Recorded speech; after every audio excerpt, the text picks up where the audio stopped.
it's everywhere and it's everything.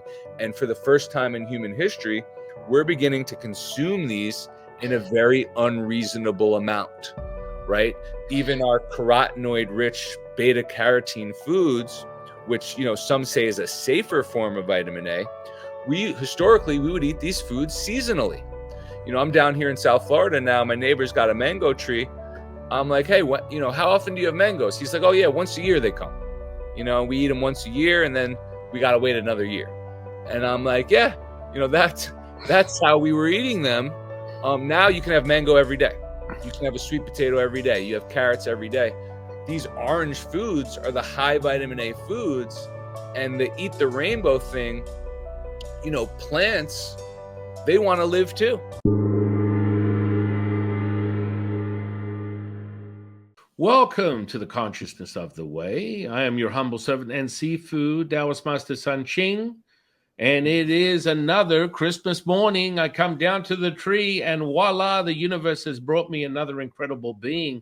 Only this is a different stage within the game of Consciousness of the Way. I'm very excited to have Thor Torrens here, a conscious creator and a mentor and basically manifester of many things, but it all starts from the seed of the physicality, and he breeds that into and grows that into something of profound consciousness. I want to welcome you to the podcast, my friend.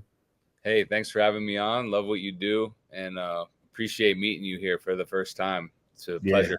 Yeah. You really got me fired up because you have a really fresh view on helping people get greater insight into their reality, because it's happening at all levels at once, and a lot of people seem to get misguided by the idea that it's just a weight thing, or it's just an emotional thing, or it's just an environment thing. No, what I observed and what I found really motivating about Thor is that it's all things are happening at once, and this is something that I teach.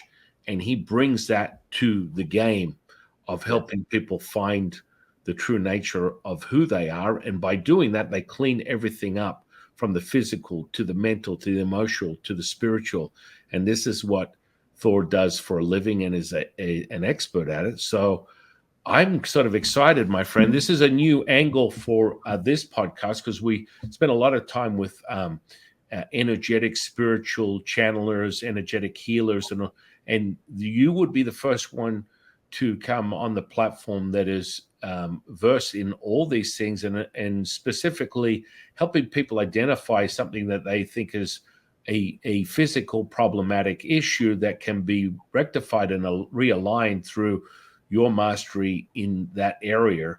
So why don't you share a little bit about yourself leading up to this incredible moment here?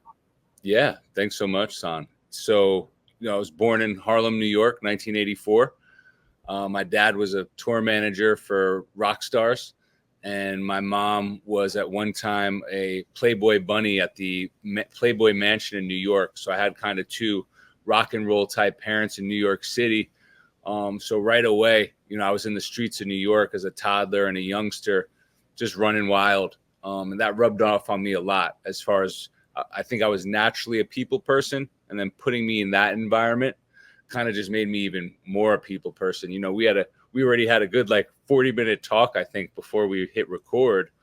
But, I remember being a little boy, they'd bring me to restaurants 5 years old, and I would go sit with the strangers tables, go introduce myself. And I would sit at every table except my family. And they were like, what's wrong with this kid? But it was really a gift and a natural inclination of, I was just super interested. And then moved up to the suburbs of New York from that, Rockland County, New York, to be exact, Hudson Valley, which is a beautiful, beautiful place. And went to high school in a town called Nyack, New York, which is a very unique and special place. I'm up on the Hudson River, about 30 miles north of New York City, where, we were blessed with a place unlike most cities and towns in America and in the world, very diverse, very artsy, yeah, liberal, but we had a town right next door that was conservative. So there was a mix and a balance. Our schools were like a 50-50 mix. So from coming to New York City to up to Rockland, I was comfortable in any room you put me in, really. And people say, white person, don't say that you don't see color. I was really that kid. I grew up with just my mom. My parents got divorced, and my mom was like the opposite of a racist. She was a white lady singing in the choir of Harlem. So she never used bad words. We didn't have soda. I wasn't allowed to watch like R-rated movies. So some of my friends growing up, best friends, black, like I really didn't realize there was a difference between us until we got to like middle school. Ironically, we had the OJ trial when I was, I think, 7th grade. And, seeing all my black friends celebrate this thing, I was kind of like, oh, crap. Like, there is a difference between us. People are treated differently. There is a history here. Then you start to learn everything. But because I always felt comfortable in any room, I'm still kind of using that superpower to this day, so to speak. Then ended up going to college in Rockland, playing baseball, and was always good at baseball, excelled at baseball. But I was misguided. I didn't really have like, the father figure or the coach telling you to, go to practice and do this and do that. So ended up getting a job in New York City in working for an art director for music videos. And I think my first job ever was painting Kanye West's apartment. And I was going to a summer school because I had failed math, hated math at the time, which is ironically, I've gotten into numbers greatly recently or in the past 10 years. And my mom had a colleague. She was a teacher, and she would eat lunch with one of her colleagues, and his brother was an ex-graffiti artist, and he had gotten in trouble for doing graffiti. And hold on one sec. Okay, cool. He had gotten in trouble for doing graffiti, and I had gotten in trouble for like, I think I was bombing and writing my tag in like a school hallway. And, my mom said, hey, my son's an artist. Can he get a job with your brother? She was like my best advocate, always in my corner. And we exchanged numbers and never called me back. So I'm going to this summer school one day and I get a call from him. And he's like, hey, what are you doing tomorrow? And I'm like, I'm going to math class. And he's like, oh, that sucks. He's like, I wanted you to work on a job with me in New York City. And he's like, I was like, what's the job? And he's like, I can't tell you until you get to the location in the morning. And I was like, all right, like, I don't have math class. Where are we meeting? So I met him on the corner of Houston and Broadway.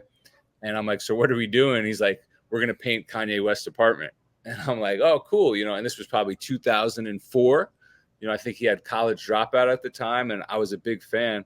We actually had a teacher who had us read his lyrics to the Superficial song, or the song where When It All Falls Down. And the teacher picked on me to read it. And like, I kind of crushed it. And everyone in the class was like, so I was a fan, show up, and then he's like, listen, I'm an art director on music videos. He's like, I want you to be my assistant. And I was like, great. So I never went back to math class and started working on all these music videos, commercials.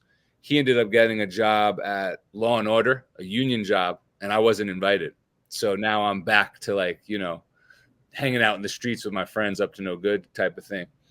And then I had another friend, my friend Garrett Cordero, hits me up one day. He's like, I was playing basketball at the park with a bunch of knuckleheads. And he's like, hey, you want to take a ride to my job and pick up a paycheck?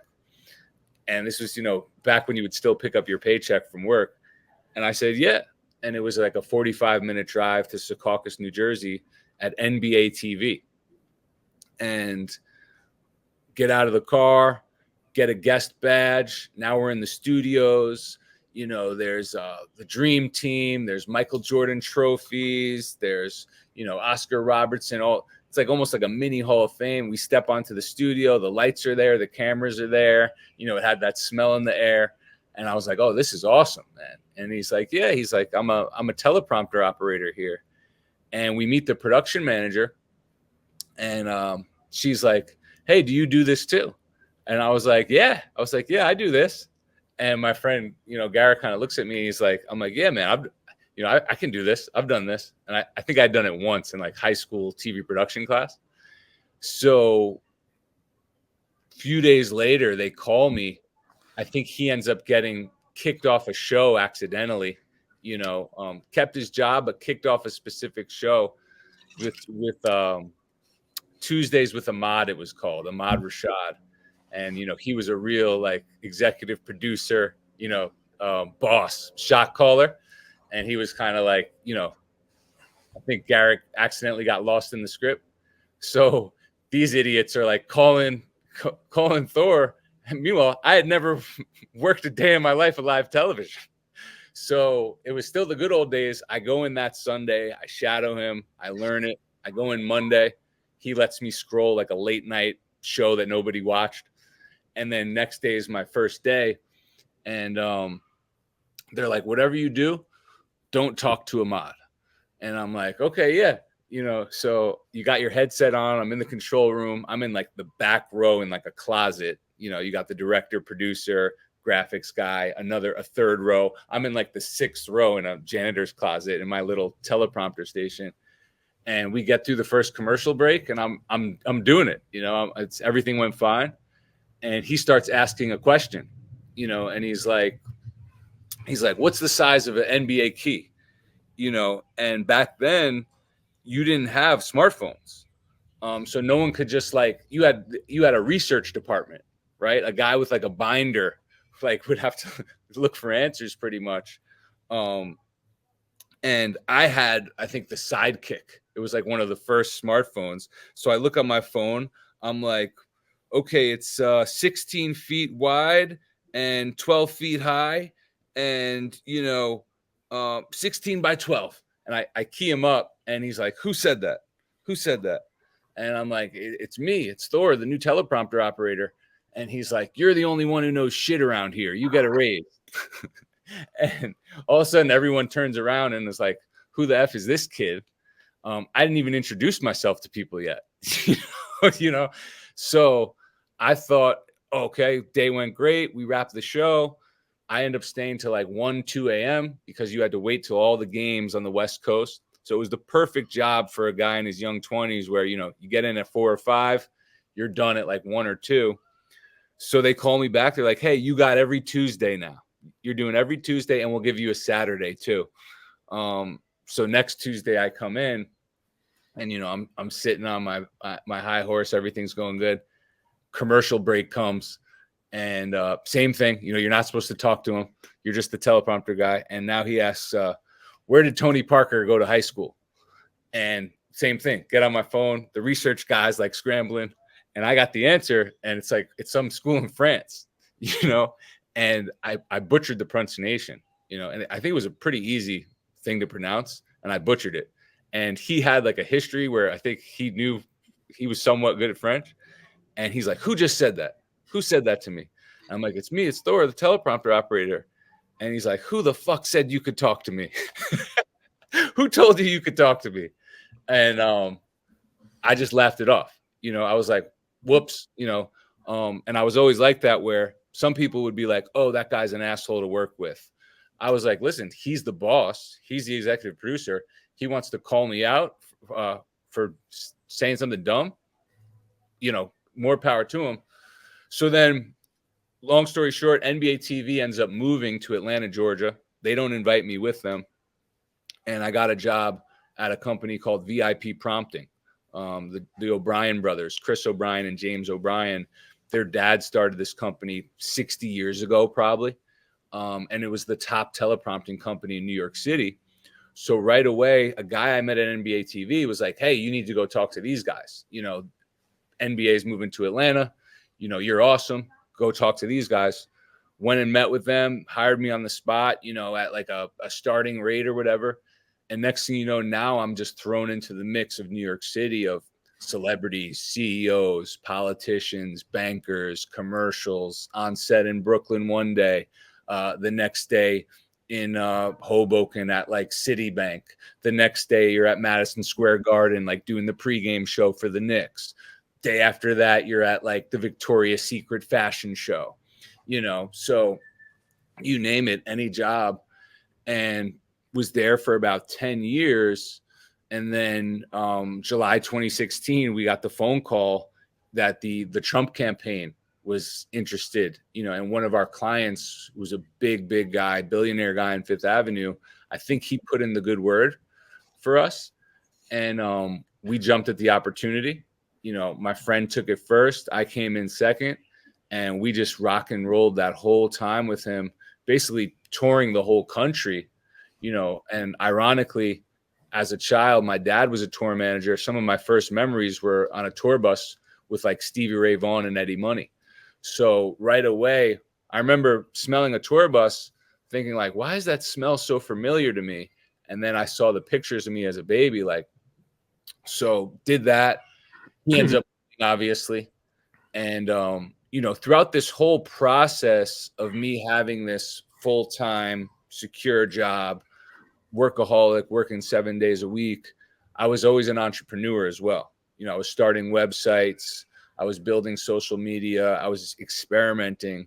But I never, I would get a little bit of, success, and then I would kind of stop or get busy or get distracted or get low energy, and kind of throw it away. Or I think the first website I started was juicingforwomen.com, and it was juicing fruits and vegetables, and grew a huge 6-figure audience on Facebook back in the day when you didn't need to pay for advertising. And then all of a sudden, I was getting messages every day from like women who weren't feeling well and like needing my help. And I was like, oh my God, like, what did I do here? And then I started to always in the back of my mind, like, I don't know if juicing fruits and vegetables is the answer. I don't know if this is safe for everyone. I started to see cases where like it wasn't a good thing. So sold that very cheap, I think $2,000 or something. But I bought the site for like $12, the domain. And I kind of regretted that for a while, but then now, we'll get to why it all makes sense. And then he ends up winning. We ended up going to the White House with him, becoming a special assistant to POTUS, and just an amazing opportunity. Came home, kind of had lost my job in New York because I left there. Not only that, I had like gone with the enemy, so to speak. Everyone's very, very liberal. And, it's funny. I would come to some of these liberal networks when first word got out that I was working for Trump. I would still have to come back to New York and work regular jobs. I'd get home from Cincinnati, Ohio at a rally, come into like, whatever network. I won't name any names. And, I think one of the producers at a network was like, oh, we heard you're working for Trump. That must suck. And I was like, well, actually, it's a lot better than working for you guys, because he's actually a nice human. He's a reciprocal human. He's a respectful, loyal human. And you guys are kind of acting like your shit doesn't stink and you're better than everyone. And you're kind of doing some toxic content, and you're kind of like, I see who you guys really are. You're kind of lying a lot, about what's really happening, because once you get out on the road and you're in the front line, so to speak, you see it. So then came home from DC, had to figure it out. Was into crypto, was into entrepreneurship. We could kind of fast forward to got into the Zcash community advisory panel because, missed the boat on Bitcoin, but became a huge proponent. Did not miss the boat on the next tech, which I believe is coming, which is zero knowledge proofs and Zcash. And basically, real quick, a zero knowledge proof is I can prove to you I have what I say I have without revealing what I have. It's like a perfect mathematical handshake. And Bitcoin and Ethereum and all these other coins are public ledgers. That's the good thing about them. That's also the bad thing about them, right? If I send you $5 in Bitcoin, you know how you have access to my wallet. You have access to how much is in my wallet. You have access to who I've sent money to from that wallet. You have access to who I've received money from in that wallet, right? To me, that is super dangerous. That's too vulnerable. It's an invasion of privacy. It's unconstitutional. And, Bitcoin maxis, I believe, are under the worst sunken cost fallacy we've ever seen, because, they'll say, oh, we'll get a new wallet. And it's like, listen, man, Uncle Joe and Grandma, they're not getting new wallets. They're not doing workarounds. It's hard enough for us guys in crypto getting hacked and figuring out all these decentralized tools. You think like a regular person is going to do this? It needs to be built in. There needs to be a digital private cash, and Zcash is like a dollar bill. If I send you one Zcash to your Z address, it's between you and I, and whatever third party we want to make privy to that transaction, right? Because there's something called a viewing key. So got into that. Got into, starting a few new websites, got into this thing called BitClout, where it was a decentralized social. And then most recently, haven't been working a lot. So I said, you know what, January 1st, 2024, I decided to cut out caffeine, which I had done a few times, and not to mention during this whole time, I had been doing health coaching. I had a private group chat on WhatsApp. I had always been the bro science guy with my college athlete friends and my workout buddies. I think I was doing CrossFit in 2004, when it was just like a one-page website and only guys were doing it in Iraq and Afghanistan. To the point where two of my friends ended up opening their own gyms after we introduced it to our network. And then January 1st also started this new experiment of a low vitamin A diet. Learned a lot about vitamin A and how it's actually not even a vitamin. It's retinol, which is an alcohol, and which actually goes through the same detox pathways as ethanol, as liquor, right? So this thing that we all think is a vitamin actually turns out that everyone has a quota for it, and it might be just poisoning people slowly over time. So I said, hey, let me do this experiment. Let me go on a low vitamin A diet. Did hours of research on it, read Granchen Rue's 2 books on it, Extinguishing the Gates of Hell and Poisoning for Profits. Followed another account, this guy named Dr. Garrett Smith. He's got all these live streams on it. And I said, you know what? I have to pivot everything I'm doing with my health coaching and my community. And seeing all, first of all, that's a rare trait, right? Imagine telling one of your clients like, hey, remember that thing I told you to take? Turns out that's actually bad. Stop taking that. And, you can lose clients like that. You can lose face like that. But to me, what's more important is getting it right and doing less harm and no harm and helping people. So few months in, I started just to see amazing results. Energy went up, motivation went up, happiness went up, and to the point where I finally began to feel like, okay, I can thrive now. Started my community on school, started daily posting, started getting my traffic way up, started writing my book. And I finally got into a gear where I'm like, okay, I'm ready to go. I'm ready to produce, and I'm ready to help people. And, I had fallen victim to the health fads. What health fads? You name it. I was trying everything, whether it was the raw milk, the liver supplements, the 6 to 12 eggs a day, the Eat the Rainbow, the cod liver oil, the skate liver oil. And what you start to see is, because vitamin A is a fat soluble molecule, because it bioaccumulates in the body, your liver actually has a quota for it. And once you've reached that quota, I think the RDA is 900 micrograms a day or milligrams a day, 900. And once you start to add up all the things you're taking, and then you add 10, 20, 30 years to that, you can see pretty quick how people are getting vitamin A toxicity, right? And then what you see is, once the liver has been saturated, it's almost like a well's filled up with water, and now any little drop is spilling out, right? It could be the smallest drop. If your bucket's full, you're going to have a spillover.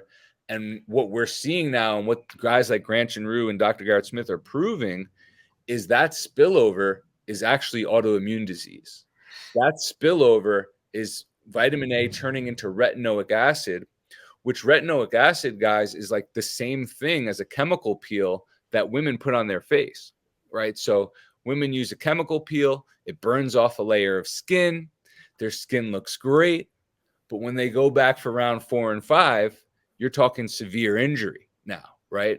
So when people are reaching their quota, they're now going on those, basically an internal chemical peel, right? So when that retinoic acid is let loose in the epithelial tissue, you're talking Crohn's, you're talking diabetes, you're talking asthma, you're talking dry eyes, you're talking psoriasis, eczema, acne, chronic fatigue, fatty liver, arthritis.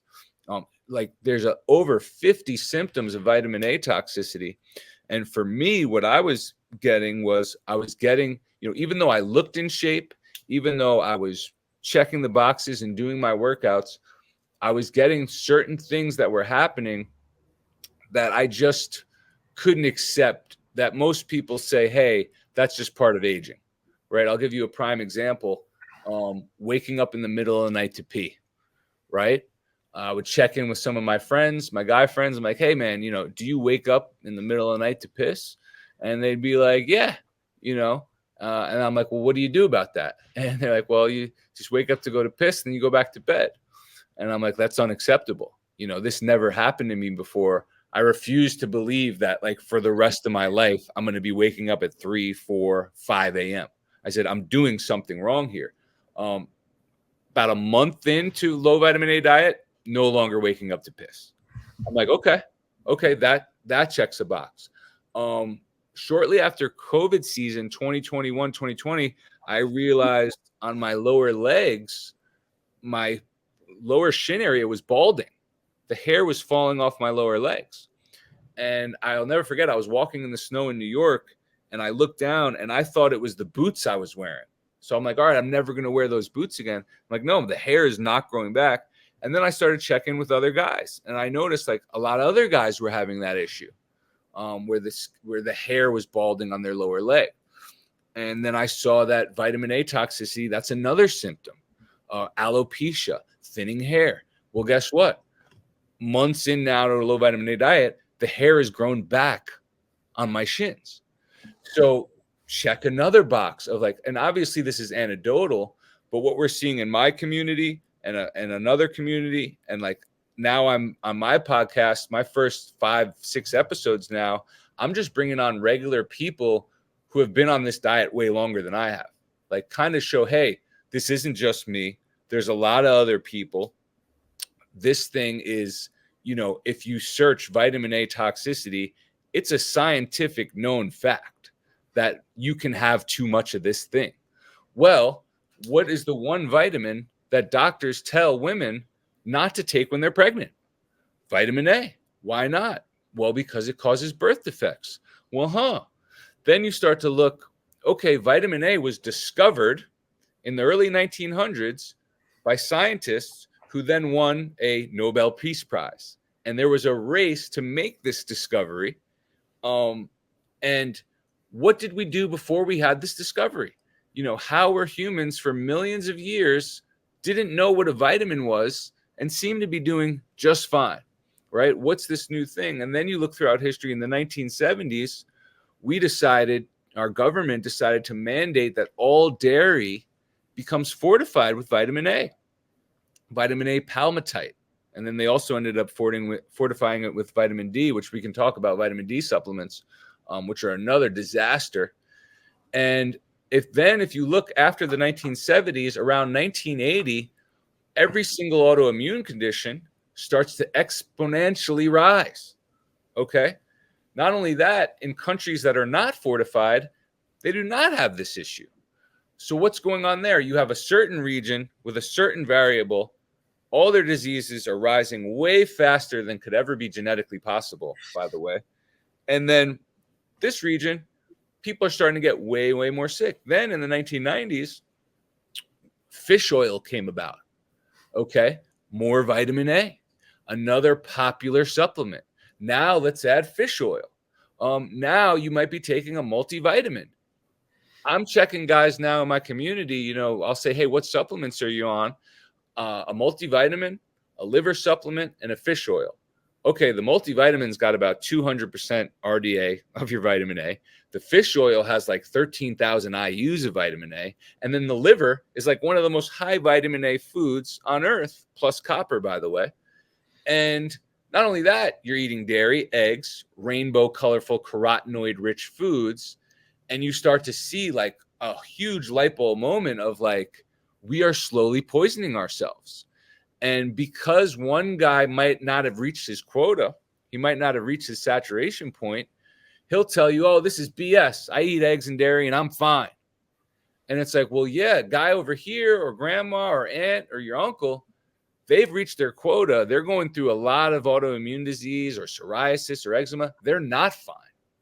You know, so when I started to see, when I had this revelation, I'll never forget, I got off the plane and my jaw was on the floor and I was like, I will never look at this world the same way. You know, I walked past the Burger King and it's like, add cheese, add bacon. And then the other place is like, add a milkshake, add this. And I'm like, oh my God, like, yeah, it's everywhere and it's everything. And for the first time in human history, we're beginning to consume these in a very unreasonable amount, right? Even our carotenoid rich beta carotene foods, which, you know, some say is a safer form of vitamin A, historically we would eat these foods seasonally. You know, I'm down here in South Florida now. My neighbor's got a mango tree. I'm like, hey, what, you know, how often do you have mangoes? He's like, oh yeah, once a year they come. You know, we eat them once a year and then we got to wait another year. And I'm like, yeah, you know, that's how we were eating them. Now you can have mango every day. You can have a sweet potato every day. You have carrots every day. These orange foods are the high vitamin A foods. And the eat the rainbow thing, you know, plants, they want to live too. Plants are alive too. Plants have feelings too. If you guys want to read The Secret Life of Plants, I don't know if you read this book. The guy proves, he goes 3,000 miles across the country and like talks to his plants and they register a reaction in his plants. You know, plants are alive. And as you know, plant medicine guys. So these plants don't have legs. They don't have teeth. They don't have claws. They can't fight back. So they have something called chemical warfare, you know, and that's the built-in pesticides, the built-in osculates, the built-in carotenoids. These are built-in poisons that keep them alive, right? And it really keeps them from insects eating them and other things. So people say, well, I'm not an insect. Well, it's like, well, what if you take this small dose of poison every day over 30 years? And what if on year 31, you've already reached your quota, you're starting to feel like crap, and the last thing you suspect is that healthy plant, right? So we're bringing a lot of education now to this space of, you know, maybe the picky eaters were right. Maybe you're doing too much. Maybe this supplement game is totally wild, wild west. Yes, it's regulated, but nobody wants to be a cop in the supplement industry.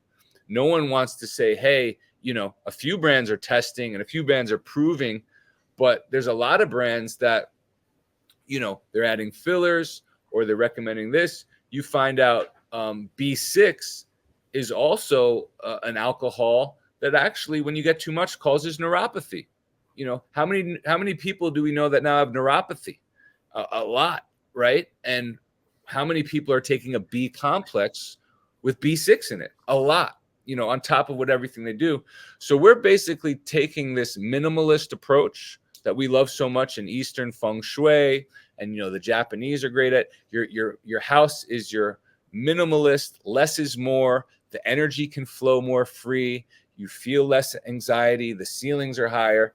We're taking this minimalist approach now to the human body, to our health, right? That's our real home. That's our real vessel.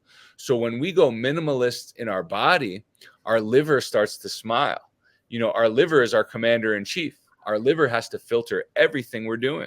And the environment we're in right now is the most toxic environment that a lot of human history has ever known, right? The variables we're throwing into the liver. And what I was seeing is these anti-aging gurus, and these health guys and a lot of these niches, they mean well, but what they're doing is they're basically just throwing everything at the kitchen sink. Hey, there's some of these accounts that every day it's a new supplement, and every day they're listing the benefits of that supplement. And maybe they'll do a short-term study. And it's like, do you know that there's people who every day are buying the supplement you're recommending, and that they might have a completely different blood level? Or have you checked their hair mineral analysis? Or do you even know the person you're recommending this to? Do you know how much vitamin A intake they're doing? Do you know how much B vitamins they're already doing? Do you know what they're eating? So we've become the health niche. We're kind of turning it on its head, where it's like, hey, it's not about what you add. It's also about mostly what you take away, what you eliminate. Let your liver do the work. Let your liver detox. This whole concept of a 3-day cleanse or a 7-day juice fast, you can't reverse 20, 30 years of ingesting toxins in 3 days. You can't. That's not the way this works. And what we're seeing is 1 to 3 years, 3 years tops, 3 years, 2-3 years for most people, depending on time and dose and how old you are, is what it's actually taking to get these levels down and to get people really optimized and at homeostasis. And once we get your slate clean, once we get you at homeostasis, then we can talk about adding in a few more things. But really, once we fix this toxicity, and then once we fix the deficiency with a few minerals, that's the approach we're taking, and we're getting amazing results from it. Amazing results. And, everyone we talk to, they're like, wow, this makes sense. And somehow it's gone off the rails, where every Tom, Dick, and Harry is just recommending anything and everything. And they are leaving people worse than they found them. They're not holding people's hands along the way. They're not really truly being a guide. They're kind of just throwing anything at the wall and seeing if it sticks. And you see it, one guy says, hey, that worked for me. Another guy says, hey, I feel horrible on that, and we're playing guessing games. So we're doing a really less is more, do no harm approach. And, kind of went on a tangent here of the history of my life, but that's what's led me to this point where I was seeing people recommend things that were just not cool and dangerous and unsafe without knowing someone's history.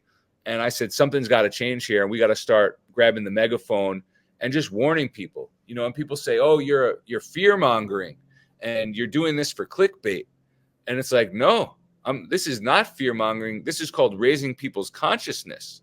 This is called educating people and shining a light of like, hey, see that thing over there that you might be doing or might have done? Yeah, that thing's not as good as we thought. And this is why, And do you agree that less is more and keeping it simple is a great approach? And, we talk about risk assessment, these guys in finance, who's doing risk assessment on human body's health? Now it's us. So that's, yeah. What do you think? Well, amen to that, brother. Everything, I'll take it all. I mean, when you look at the cycle of supplementation all the way back to when I was using supplements in the 80s, it still hasn't changed. The foundation of it is quite simple.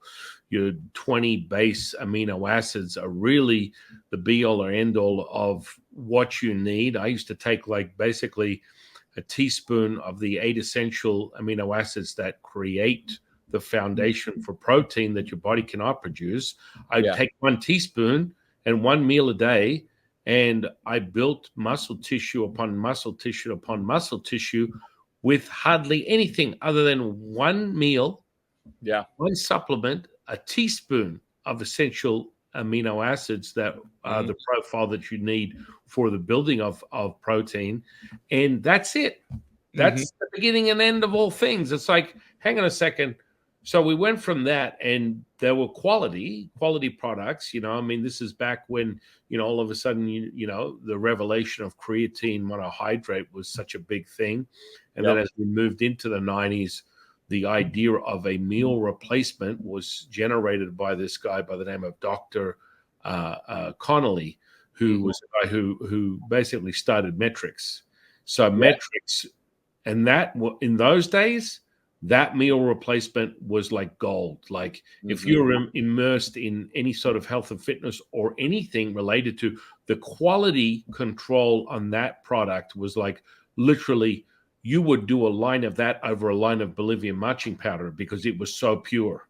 It was quality stuff. It was unreal. And the truth is these days there isn't a quality control. Why? Because the supplement companies are controlled by the pharmaceutical companies, and it doesn't do them any. They want to get their backdoor freakish sort of freak on with no regulation so they can continue peddling other stuff and making billions of dollars on top of the money they're making from their pharmaceutical offerings, attempting to corner and patent certain things that are naturally reoccurring.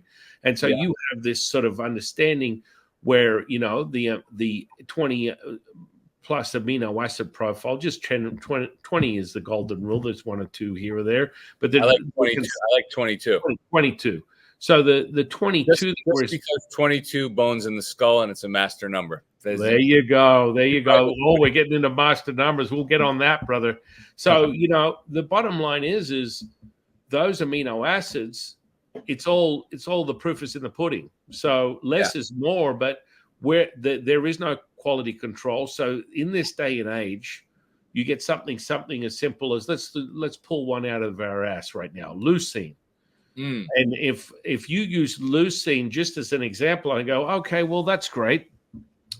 Who uses that? Oh man, I get it in my branch and I got it this, that. I'm like, oh really? Do you know where it comes from? And they're like, well, what are you talking about? I said, well, have you heard of duck feathers? And they're like, what? And I'm like, they extract leucine from duck feather. What? Most of the amino acids, if not all of them, are extracted. They're not plant-based. They're from some type of animal byproduct, which then in turn carries all the things that are the toxicity of that animal's flesh. Yep. So what happens is if you want to take any form of amino acids in its purity, it comes from the good old dear brethren of the Japanese culture. Have you ever drank a Kirin beer before? Yeah. Yeah, they're the grand masters of fermentation, and they brought fermented amino acids into the supplement playing field, a marketplace back in probably 2010, a little bit later than that. So they've been playing the game of fermentation for probably thousands of years, and they just stumbled across, oh, here we go. Now this, my friend, is pure plant-based amino acids. So the fermented aminos are 100% sourced from plants. And that's why the price is accordingly marginally equal to.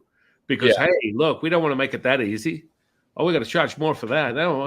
Don't you want, your pig eye version of like your 8 essential amino acid profile that came from the ass skin of a pig's hide or whatever else it comes from? No. We don't want you to have pure source stuff that's fermented from plants that is even a concentrated and better bioavailability. Now, how is that possible? Because amino acids are pretty much the same. They are not pretty much the same. And so the bioavailability of a pure source fermented amino acid just is up a game changer. I was doing pure ATP back in the 80s, and that was due to one of my sponsors. I had a sponsorship within bodybuilding, and they gave me this as a basically a pick-me-up. Now, if you understand the chain of, creation or contraction or muscle contraction, which is all things, or energy within the physical body, it all starts from the seed of adenosine triphosphate. And when you start there, it has a rippling effect. And for the audiences not falling asleep, ATP, creatine, phosphate, glucose, glycogen, we can go on in the cycle. But generally speaking, this is the seed of every action that you do in the beginning of a spark. You cannot, your body will not operate without ATP.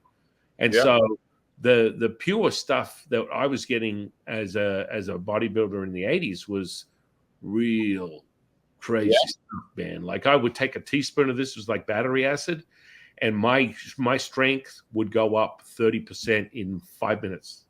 Yeah.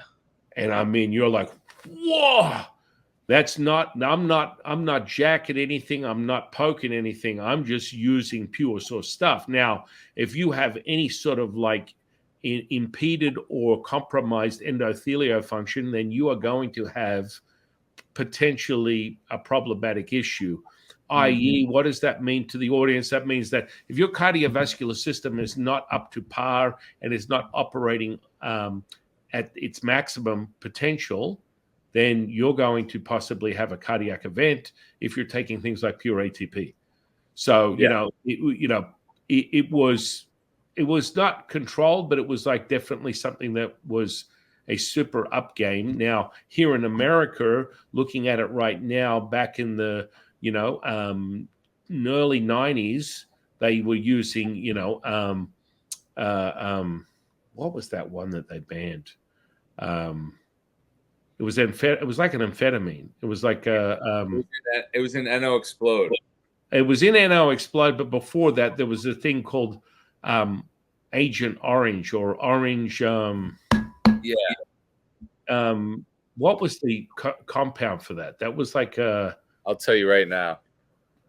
Anyway, it became problematic, and they had it banned because it was equivalent to just taking, a line of speed. It starts with an E, I think. Yeah, epinephrine.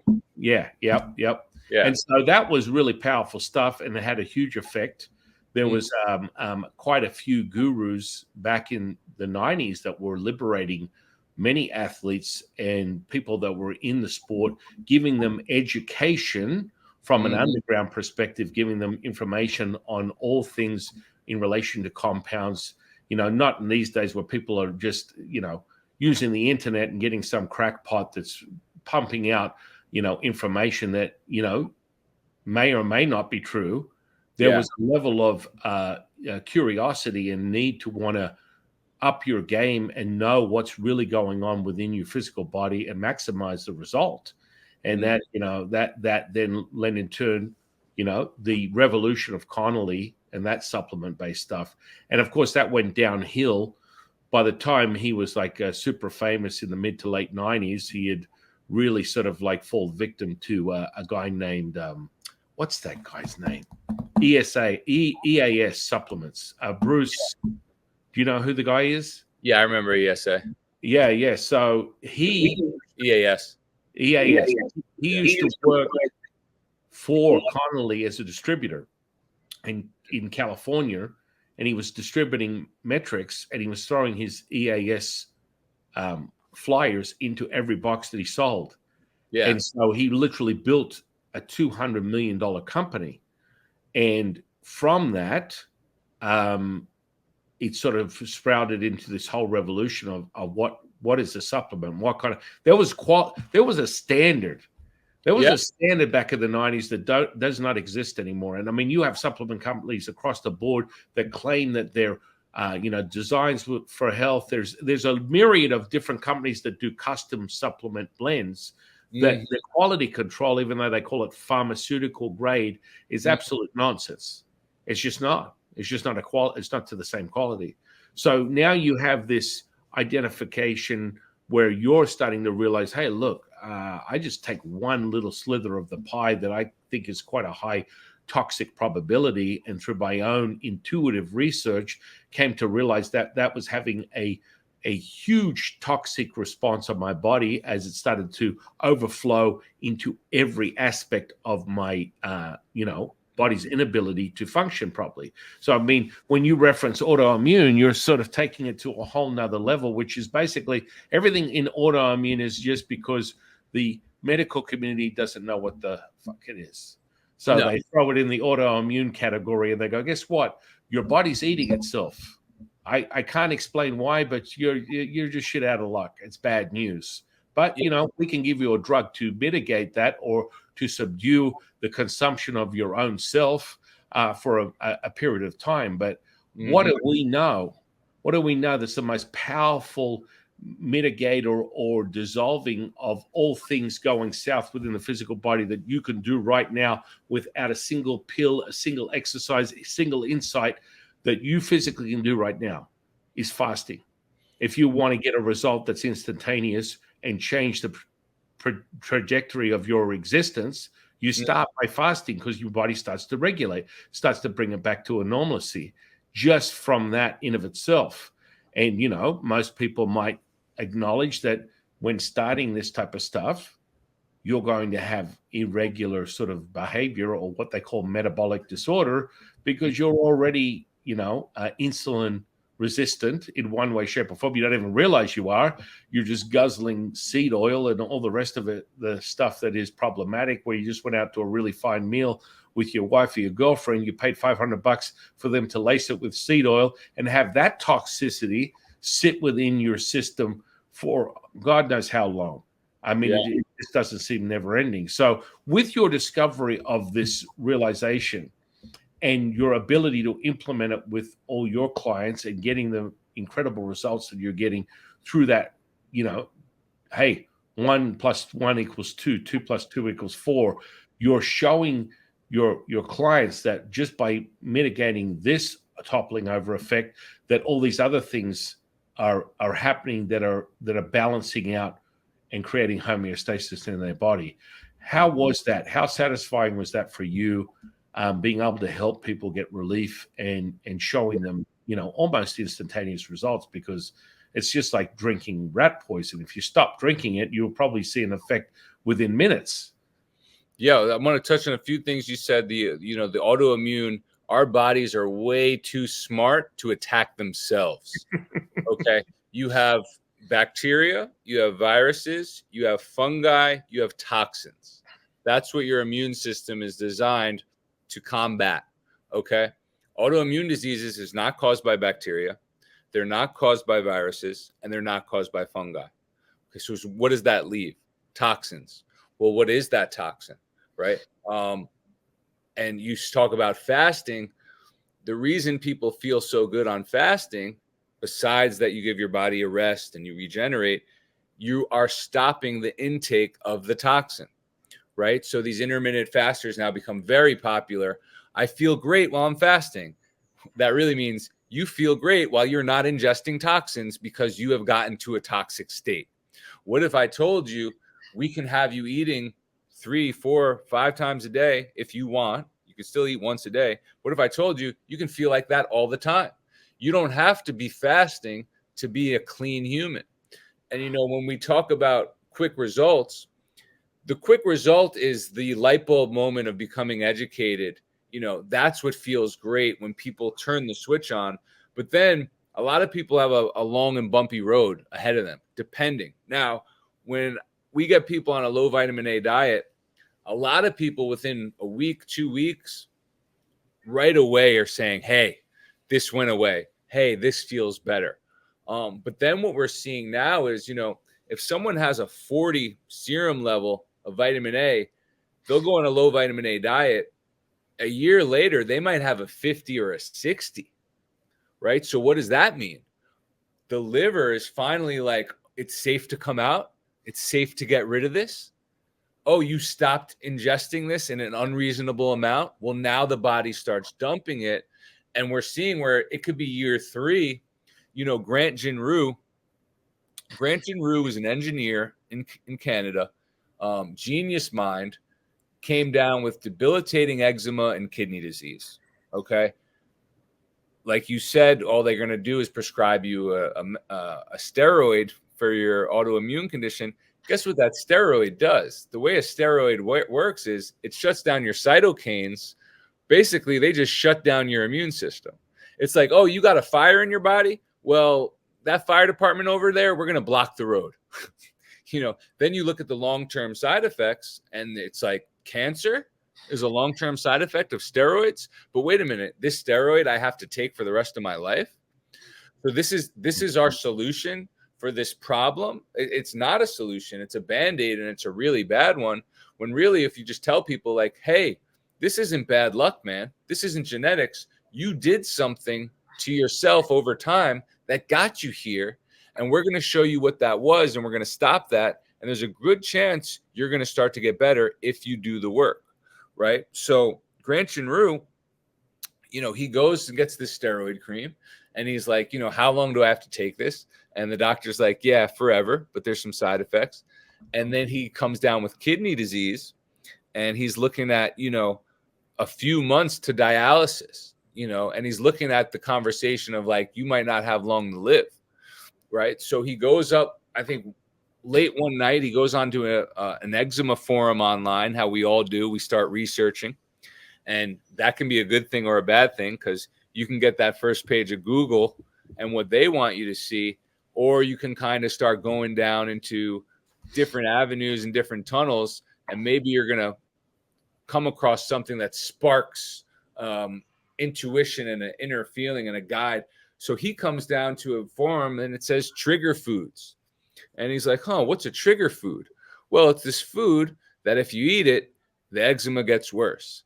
And he's like, that's interesting. Sounds like whatever's in that food is a big problem. He's like, well, why are some people getting a trigger event and other people can just eat this just fine? And then he puts all these foods in a spreadsheet because he's an engineer. His job requires perfection and his job requires answers. He's not settling for less. The foods come up all high in vitamin A. And he goes, well, that's weird. This is like an essential nutrient that we need. And it's tomatoes, spinach, carrots, sweet potatoes, dairy, eggs, liver. These are, you type in high vitamin A foods. If you're looking to get vitamin A, these are the foods that come up. Oh, okay, good. And so he goes, all right, if I just stop eating these foods, I should get better, right? He's like, let me give it a try.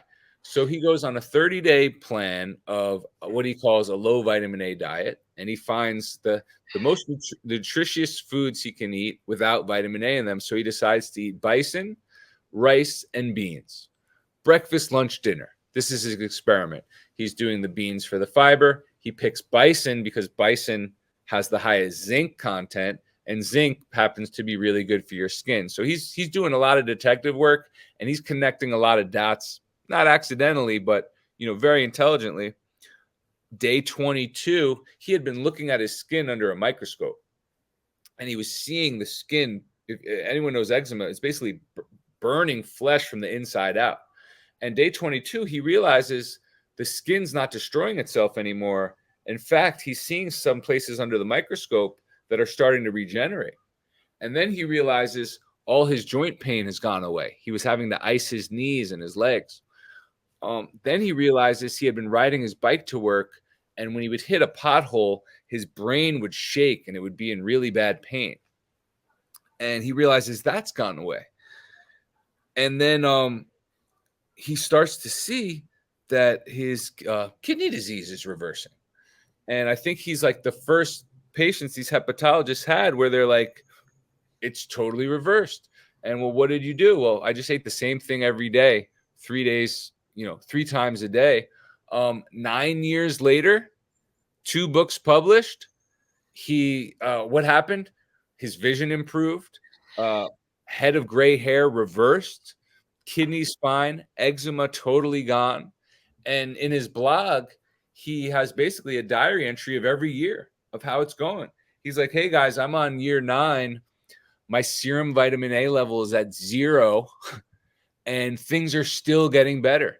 And when you get your blood work in the States, anything under 20 is a deficiency. Anything under 10, severe vitamin A deficiency. You're going to go blind. You're going to have all these problems. He's actually now proven the opposite. The body only needs a very little amount. Hardly anything. And what he shows in these early studies in the early 1900s is they do these rat studies and they feed the rats milk casein, pork lard, Vegemite, sugar water. And it's like, well, not only does milk casein have vitamin A in it, not only is pork lard the only animal fat that has retinoic acid in it, vitamin A, lard. You take 20 minutes to look at this rat study. Not only did you feed it milk casein vitamin A, pork lard vitamin A, any animal or human what you proved is feeding someone milk and pork is going to kill them pretty fast. 8 to 10 weeks. At week 8, they had to force the pellets on the rat's tongue. The rats gave up. And one of the side effects, the 50 side effects of vitamin A deficiency, which now we know they prove toxicity. One of the side effects I'll never forget is failure to thrive. Okay. How many people out there are suffering from failure to thrive? Where they just don't feel like getting up in the morning, or they have to force themselves to do that, administrative task, whatever it is. So then a few other studies were done, 1940s, 1950s, 1960s. If you guys know anything about science, in order to do an experiment, you have to do it again with the same exact food, and prove it. And then another group has to come in and prove it. And then a final group came in the 60s, and the nail was in the coffin, case closed, case dismissed, nothing more to see here. This is what happens if you have deficiency. Let's mandate it. Let's show everyone our discovery, and, let's make some money. And it went from this thing that we would consume seasonally or unreasonably, you start to study through history. Charles Darwin had severe eczema, severe psoriasis, depression. Guess when he fixed that? When he stopped all dairy. So even a guy like Charles Darwin, before it was this environment, he was consuming too much, and you look at some of these countries, Southeast Asia, countries in Africa, Puerto Rico, Iran, Iraq, places where they're not consuming supplements, where they're not fortifying their dairy, where they're not doing all these crazy things like liver. Liver is a detox organ. Liver is where the animal, or us humans, store the bad stuff. Why does your liver store the bad stuff? To protect it from being in your blood and tissue, right? For some reason, these guys have now made it popular where liver is this superfood and a thing that people would eat once in a while. People are now taking it every day like it's candy. And if you go on Amazon and look at the liver supplements and just put on the 1-star reviews, horror stories. These are people who had already reached their saturation point, and that liver supplement just put them over the edge. Then another thing liver is high in is copper. Okay. Copper is a conductor. That's why they use it for electricity. What happens if your copper's too high and your zinc's too low and you go around electromagnetic fields, right? You're going to start to be EMF sensitive because you're high in copper. So we have people, I see people recommending copper peptides. I see people recommending to drink out of copper cups. Go on Reddit and type in copper IUD. Okay, this is not even a negative subreddit. This is the subreddit for women who are using copper IUDs as a birth control. Every 99% of the posts on the Reddit copper IUD are just horror stories of these women becoming wrecked. Hey, I just bled for 30 days straight. Is this normal? Hey, my hair's thinning. Hey, I'm super depressed. Hey, I have no libido. Yeah, the reason you can't get pregnant is because the copper is making you sterile and infertile and destroying you. This is what happens with a substance like copper, where you put it in to a very absorbent, vagina-sensitive area. In nature, we don't isolate copper. There's always some zinc, and then there's always copper. And now people are playing games with this isolation and playing games with people's health. And it's just one other thing. You look at vitamin D3 supplementation, right? All of a sudden, this is another one where, don't get the sun. The sun's bad for you, but we can replicate the sun with a pill. You can't replicate the sun with a pill. Are you disrespecting Mother Earth that much that you think you can replicate the sun with a pill? Well, what's in the pill? Cholecalciferol. Well, what's that? That's the main ingredient in rat poison. Yeah, D3, vitamin D3, cholecalciferol is the main ingredient in rat poison. Ever hear of the word decon? Isn't it funny how they called it decon? How does it kill the rat? Hypercalcemia. it dumps calcium into the rat's blood until they're stiff as a board and they get calcified. Well, what would happen to you if every day you listened to the guy on TV and took your vitamin D3 like a healthy person that you wanted to be, and you took that every day for 10 years? Are you slowly calcifying yourself? Are you becoming stiff? Oh, but your level went up, so it's working. No. What we do is we get people's magnesium up, we get their zinc up, and then all of a sudden, and you limit the vitamin A, all of a sudden their vitamin D just naturally gets to a good place and they're feeling better than they did before. And it's like, oh yeah, well, wait a minute. 100 years ago, 200 years ago, there was no vitamin D3 supplement.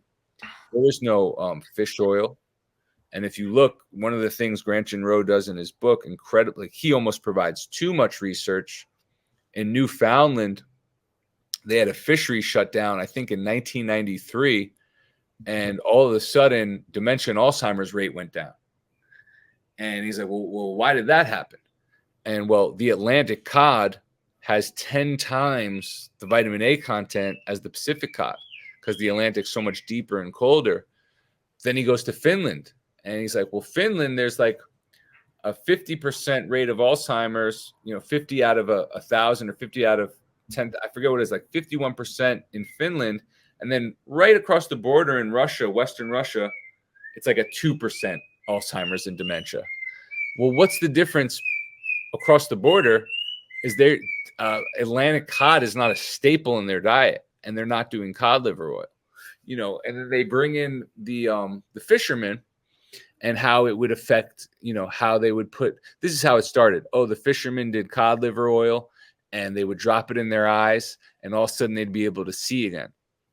Well, anyone knows fishermen and being on the sea, if you stay out on the sea all day long and then try to go down underneath in the dark cabin, you're not going to be able to see jack shit.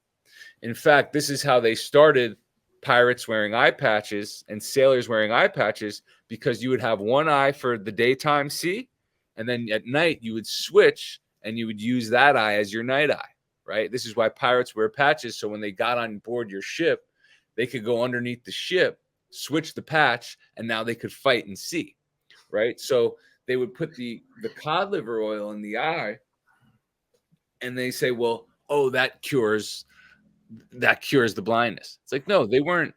They were blind because they were, at sea all day, glaring at the sun, and then he does another great comparison to the World War II death camps, the Japanese death camps specifically, where you had guys 3.5 years, forced slave labor, 12 hours plus a day. All they were fed was a cup of rice a day, 1 cup. That is your low vitamin A experiment right there. Okay. It's probably the lowest vitamin A diet you can get. Upon liberation, when they were inspected, none of them went blind. In fact, a few of their eyesights improved. Now, were they malnourished and skinny, looking like skeletons? Yes, they were on a starvation diet. But did they have all these symptoms? Did they die of vitamin A deficiency? You will die of starvation before you ever die of a deficiency in vitamin A, because think about it.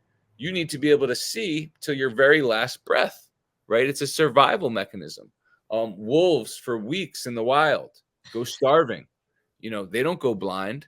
In fact, their eyesight starts to improve because nature is like, yo, you need to zoom in. You need to focus. You need to be able to get some kills, right? And this comes back to the fasting of why people start to feel so good fasting. It's like because their body's saying, hey, you need to eat. We're going to enhance some of your senses. I did go ahead. I was just going to say it's like a, autophagy sets in, but I mean, I got a sample of that when I started competing when I was a kid, because there's nothing more powerful than having 3% body fat. Everyone should be liberated at one point of their lifetime to know what it's like, because that's not only do you store these toxins in your organs, i.e. specifically your liver, but you store it in your fat tissue. So all this stuff is like the faster you switch it on, what people are starting to realize today is there isn't a single organ in your body that cannot regenerate itself. It used to be thought that it was only the liver, but actually every single organ in your body can regenerate, giving it the right amount of time for that to take place. So when an autophagy sets in on a fasting sort of track of sort of like anywhere, I honestly, once you mediate it and you're able to regulate it through certain types of eating behaviors, you can access the fat sources very quickly when you start with a keto sort of diet, And so that autophagy is like the Roomba inside your body going around sucking up all the defective mitochondria that will be problematic, systematic to inevitable sort of disease to some way, shape, or form.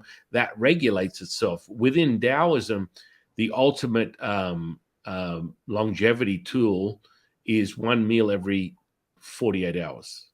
Mm-hmm.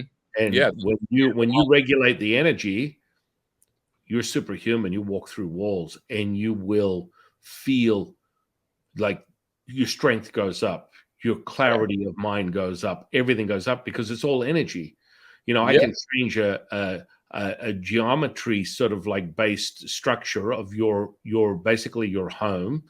For example, you've got about 9 different vortices in your house right now that at some point, if you ever want me to, I'll point them out for you. They're all sitting there.